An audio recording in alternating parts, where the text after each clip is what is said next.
एक ऐसी रात जहां मौत ठंड से नहीं बल्कि दहशत से आई थी। फरवरी 1959 को रूस के यूराल माउंटेन्स 9 प्रोफेशनल माउंटेनर्स जो पहाड़ों से खेलना जानते थे, एक ऐसी मौत मरे जिसे देखकर रशियन सरकार के भी होश उड़ गए। कोई बिना कपड़ों के मिला, किसी की आंखें गायब थी और किसी की हड्डियां चूर चूर थी। लेकिन हैरानी की बात यह थी कि उनके शरीर पर बाहर से एक खरोंच तक नहीं आई थी। आखिर उस रात मौत के पहाड़ पर ऐसा क्या हुआ था?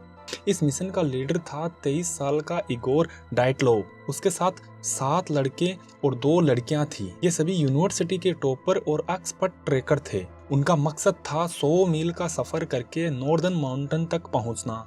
1 फरवरी को मौसम इतना बिगड़ गया कि वो रास्ते से भटक गए और उन्होंने एक ढलान पर अपना टेंट लगा लिया। उन्हें नहीं पता था कि ये उनकी जिंदगी की आखिरी रात होने वाली है। जब कई दिनों तक कोई खबर नहीं आई तो ढूंढने की कोशिश शुरू हुई। 26 फरवरी को रेस्क्यू टीम पहुंची तो नज़ारा देखकर उनका खून जम गया। टेंट अंदर से नहीं बल्कि चाकू से बाहर की तरफ से काटा गया था। मानो कोई इतनी जल्दी में था कि उन्हें चेन खोलने का टाइम ही नहीं मिला।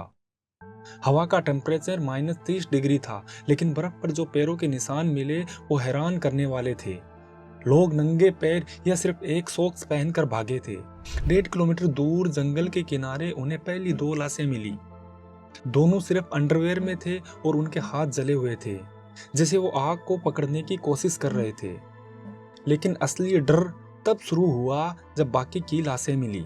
3 लोगों की पसलियां और अस्कल ऐसे टूटे थे मानो किसी हाई स्पीड कार ने उनको टक्कर मारी हो, लेकिन उनकी स्किन पर कोई निशान नहीं मिला। उनकी स्किन का रंग अजीब तरीके से नारंगी हो गया था और उनके बाल सफेद हो चुके थे।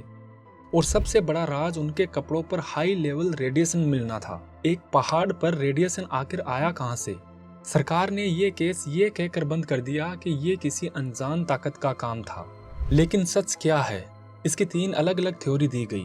पहली थ्योरी ये थी कि सोवियत यूनियन वहां कोई खूब या न्यूक्लियर मिसाइल टेस्ट कर रही थी। दूसरी थ्योरी ये थी कि पहाड़ों की बनावट ऐसी थी कि हवा से एक लो फ्रीक्वेंसी साउंड पैदा हुई जो इंसानों को पागल कर देती है।